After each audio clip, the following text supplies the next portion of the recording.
আমার ভাইরা, আল্লাহর নবী সাহাবী হযরত আবু হুরায়রা রাদিয়াল্লাহু তাআলা আনহু একবার রাসূল আকরাম সাল্লাল্লাহু আলাইহি ওয়াসাল্লামের দরবারে এসে কান্না করতেছেন। রাসূল তাকে জিজ্ঞাসা করলেন, ও আমার আবু হুরায়রা, কান্না করো কেন? ইয়া রাসূলুল্লাহ, মা আমাকে মেরেছে এজন্য কান্না করি। হুজুর জিজ্ঞাসা করলেন, মা মারলো কেন? ইয়া রাসূলুল্লাহ, আমার মা একজন ইহুদি, আপনার দরবারে আসা যাওয়া করা এটা মা সহ্য করতে পারে না, তার গায়ে আগুন ধরে যায়, সুতরাং আপনার দরবারে আসা যাওয়া করার কারণে মা আমাকে মারধর করেছে। হুজুর তাকে জিজ্ঞাসা করলেন, আবু হুরায়রা, মা তোমাকে মারছে আর তুমি আমার কাছে নালিশ করছো? এখানে তো আমার ইন্টারফেয়ার করার কিচ্ছু নাই। এ কথার পাওয়ার কত, এ কথার লোভ কত! বিশ্বনবী বলছেন যে মা তোমাকে মেরেছে, এখানে আমার করার কিচ্ছু নাই।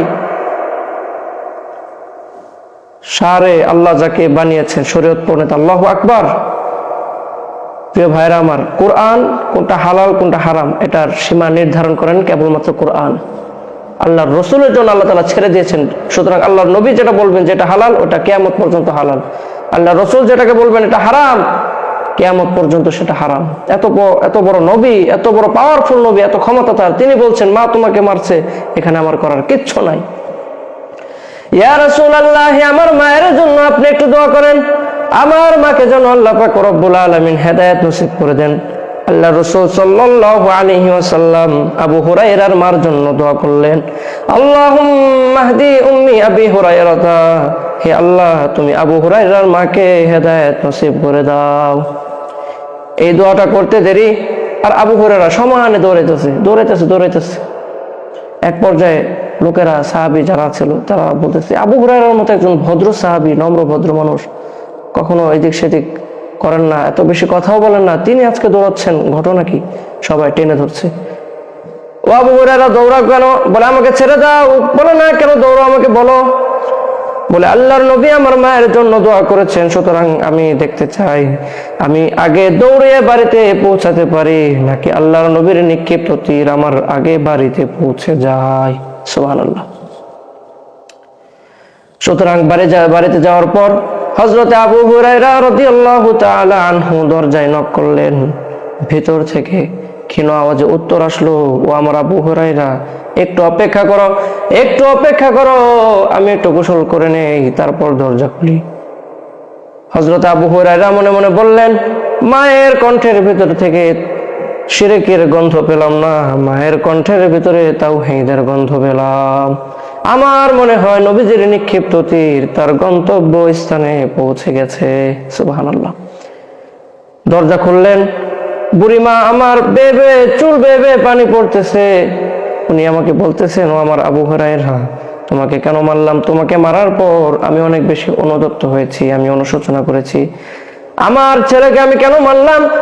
সে কোনো অন্যায় করে নাই, সে তো কোনো পাপ কাজ করে নাই, সে তো এমন এক জায়গায় গিয়েছে যে জায়গায় গেলে ইহকাল এবং পরকালে সফলতা অর্জন করা যায়।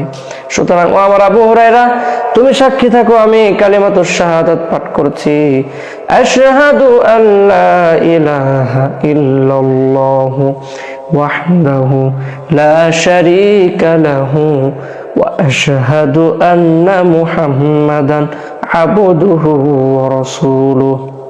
আমার ভাইরা, এক সাহাবী এসে আল্লাহর রাসূলকে জিজ্ঞাসা করলেন, মান আহাক্কু বিহুসনি সাহাবাতি ইয়া রাসূলুল্লাহ, আমি একজন সন্তান, আমার পক্ষ থেকে সবচেয়ে ভালো ব্যবহার পাওয়ার উপযুক্ত কে? আল্লাহর রাসূল বলেন, উম্মুকা, তোমার মা। ক্বালা মান, এরপরে কে ইয়া রাসূলুল্লাহ? ক্বালা উম্মুকা। আল্লাহর রাসূল বলেন, তোমার মা। এরপরে কে? ক্বালা উম্মুকা, তোমার মা। এরপরে কে? ক্বালা আবুকা। তোর মায়ের গুণ 3 গুণ বেশি, তোর বাবার চাইতে বেশি। এত বড় মর্যাদা। আমার ভাইয়েরা, পীর বুজুর্গ আলেমদেরকে আপনারা হাদিয়া দেন, কোনো নিষেধ নেই, হাদিয়া দেওয়া সুন্নত, নেওয়া সুন্নত। তবে পীর বুজুর্গদেরকে হাদিয়া দেওয়া বা আলেমদেরকে হাদিয়া দিয়ে আল্লাহকে যতটা না খুশি করতে পারবেন, এই ডালিম বেদানার সিজনে ডালিম একটা ভেঙে মায়ের মুখে উঠিয়ে দেন, আল্লাহর আরশে আজিম খুশি হয়ে যাবে, আল্লাহ পাক খুশি হয়ে যাবে।